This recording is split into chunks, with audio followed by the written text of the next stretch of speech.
So then, thinking of the talented players and teams throughout certain eras, I thought it would be interesting to take a look through some of the current eras and give my thoughts on the good and bad from each, and in the end, give my opinion on which decade was best. Now, I know the NBA spans way beyond the eras I'm going to talk about. Since how I've been around for 40, I'm going to do eras in the last 40 years.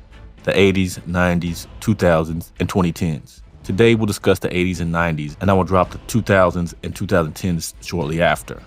But first, if you enjoy NBA breakdowns and analysis, please subscribe to the channel. We are working for that 2,000 sub mark and can't do it without you guys. Also, check out the GOATcast podcast, streaming live every week with guests and some wild takes. Thank you, and now let's get into this. So some may be wondering how I'm going to score this. I'm going to try to keep it fairly simple. I'll look at the champions and their legacy in the association, the parity during those years, were the titles won by one conference or was it back and forth affair? Then I'll take a look at the prime players of those years and their impact on the game.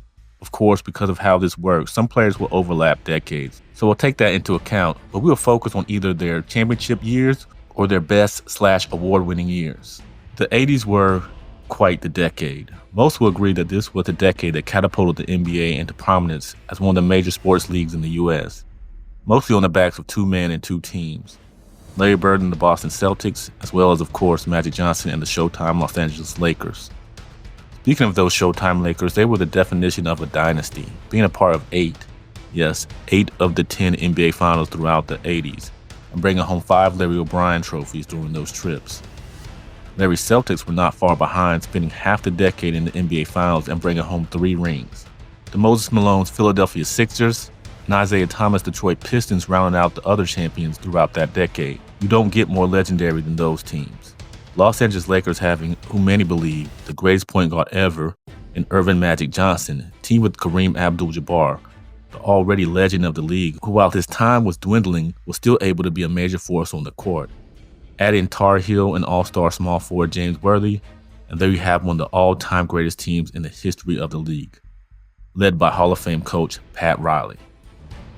On the other side of the field were those green and white wearing Boston Celtics, led by Hall of Famer Larry Bird and anchored by greats Dennis Johnson, Kevin McHale, Robert Parrish, among others. Finally, those much-hated bad boy Detroit Pistons with point guard great Isaiah Thomas, his bodyguards Bill Laimbeer and Rick Mahorn, and his sidekicks Joe Dumars and Vinnie Johnson. Please don't copy his shooting style. Those teams basically ruled the 80s, with Moses Malone's Sixers powering their way in at times. The parity was split for the most part, with the West taking home 5 and also being dominated by the Lakers and Boston, Detroit, and Philly on the East taking 3, 1, and 1 respectively. The 80s will probably be remembered by some as a boring era outside of those flashy Lakers and Celtics, as the NBA was still an inside-outside game of fundamentals back then. While you may see a 3-ball shot at times, it was nowhere near a staple of the game, and those that shot it were basically considered specialists, and that was one of their only jobs on the court. The days of the athletic build were starting to pour into the league, but as some like to call them, plumbers and construction worker body types were still running rampant on most NBA teams. And with teams loaded to the brim like the Lakers and Celtics, box scores looked like those of today surprisingly, with much slower bigs roaming the paint and more athletic or ball-moving teams being able to exploit those advantages. Also the fact that the league was only comprised of 23 teams at that time, so when a team got a solid combination of players, they usually stayed with that squad for a while, meaning that only the best of the best filled out rosters with less teams available. These were also the years where the NBA got its reputation for having tough defense, basically meaning you'd almost have to concuss another player for them to call anything beyond a regular foul during those days. And fist flying normally just meant a common technical, unlike today where a common touch foul can lead to ejection and multiple game suspension if the refs see it wrong. Oh yeah. And in 1984, with the 3rd pick in the draft, the Chicago Bulls drafted some guy named Michaeljordan. Yeah, the guy that went to Boston Garden in '86 and dropped 63 on the soon-to-be champion Boston Celtics. The guy that won the NBA MVP in his 4th season. Also the guy that won the NBA scoring title every year from 1987 to 1993. But we'll discuss him a little later. So let's grade the 80s era, and we'll grade each category out of 5 basketballs. Champions, 5 basketballs. Some of the greatest teams ever assembled in basketball. Parity, with the West and East splitting championships 5 and 5, I'll go 4.5 basketballs. Prime players, Magic Johnson, Larry Bird, Isaiah Thomas, Moses Malone, Young Michael Jordan, young Charles Barkley, Dominique Wilkins. That's a who's who of greats. But I'll be somewhat bullish in this and say 4 basketballs. So 1980s average, 4.5 basketballs. The 90s, oh boy. The 90s aren't just memorable because of who I'm about to talk about. They can best be described as the years the NBA went global, becoming a worldwide spectacle.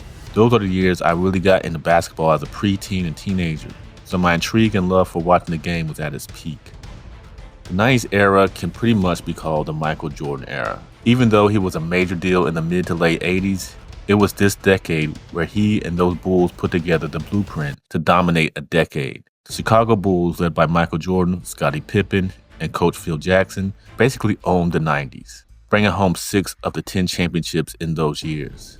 I even think they could have snatched 2 more, another cheap plug, but that's just headcanon, so let's move along. The last hurrah for Isaiah and the Pistons led to a chip in 1990, while the Houston Rockets with Hakeem Olajuwon firmly in his prime took home back-to-back rings in 94 and 95, and the Twin Towers of Tim Duncan and David Robinson won in 1999 with the San Antonio Spurs. If you watch my channel, you've heard me talk about those 90s Bulls many times, but if you haven't, they're easily one of the greatest dynasties in NBA history, and the 95-96 iteration, bringing in Dennis Rodman to round out a big 3, is basically considered the greatest team of all time. Jordan through those years collected plenty more hardware, grabbing 4 more NBA MVPs, 6 Finals MVPs, and a host of All-NBA bids. Unfortunately, many of the legendary superstars of that time had to watch Jordan hoist trophies from the sidelines, unlike the back and forth of greats vying for the title in the 80s. Greats like Charles Barkley, Karl Malone, Clyde Drexler, Patrick Ewing, and Shawn Kemp fought tooth and nail to get a hold of the Larry O'Brien trophy, but like a Dikembe Mutombo finger wag, no.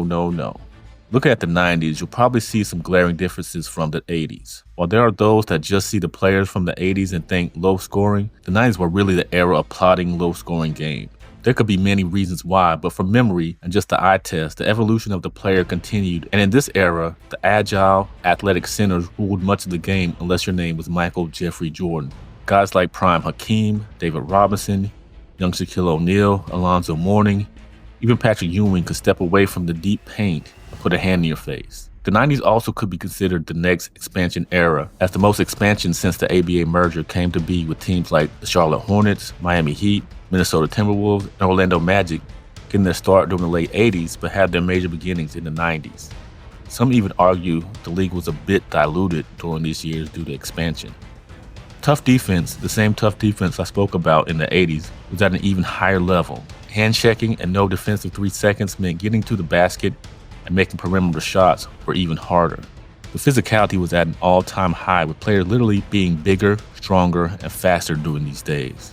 The 3-ball was still a shot meant for specialists, but more and more perimeter players began to take it, although the NBA moved it further back in the late 90s. Also, the 90s is where the big man began to step out a little further away from the basket and attempt mid-range shots a lot more regularly. Hakeem, David Robinson, even Ewing would torch teams whose bigs were too slow and whose wings weren't big enough to stop them from shooting over them. So with more athletic players and less specific defensive rules, tons of fouls and slow burn games were the norm in that decade. Though interest was at its highest due to you-know-who, in fact, the 1998 NBA Finals is the highest rated finals ever, and the current eras haven't even been close to that.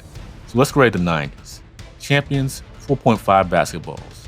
I have to be honest, besides the Bulls, the Rockets had a great team, but I wouldn't rank those Rocket teams in the pantheon of legendary teams. Underrated though, but not even close compared to those great teams in the 80s. Parity, 4 basketballs. You can analyze and research, but it comes down to the reality. The Eastern Conference took home 7 of the 10 championships through those years. As said, the new expansion teams blending into the conferences could have caused some lack of parity, as 4 new teams had to have talent stretch their way in the early 90s, and the Toronto Raptors and Vancouver Grizzlies, now in Memphis, came in the mid-90s, leaving some teams not being able to team stars with lots of talent. However, you still had some outstanding teams on both sides, with teams like the Knicks, Pacers, and later Heat and Magic making the East a dogfight, and out west the Rockets, Jazz, Sonic, Suns, Trailblazers, all being exceptional. They just happened to be in the NBA while those Bulls teams were still together. Prime players, 5 basketballs. Prime Michael Jordan, Charles Barkley, Hakeem Olajuwon, Scottie Pippen, Karl Malone, David Robinson, young, raw but still a superstar Shaquille O'Neal, Patrick Ewing, John Stockton, young Tim Duncan, Clyde Drexler. I can keep going, but I think you get the point. The 1990s average, 4.5 as well. I know there'll be some very pro 1990s people and some pro 80s, but I see them on par with each other for very different reasons. I feel the star power in the 90s surpasses those of the 80s, only because of how media began to spotlight players a lot more in the 90s than 80s. So if you weren't certain players, you had to watch the game to really see who was who on the court. Championship teams from both are some of the greatest squads of all time. So with the Bulls having maybe the greatest team, I had to rank the 90s fairly high.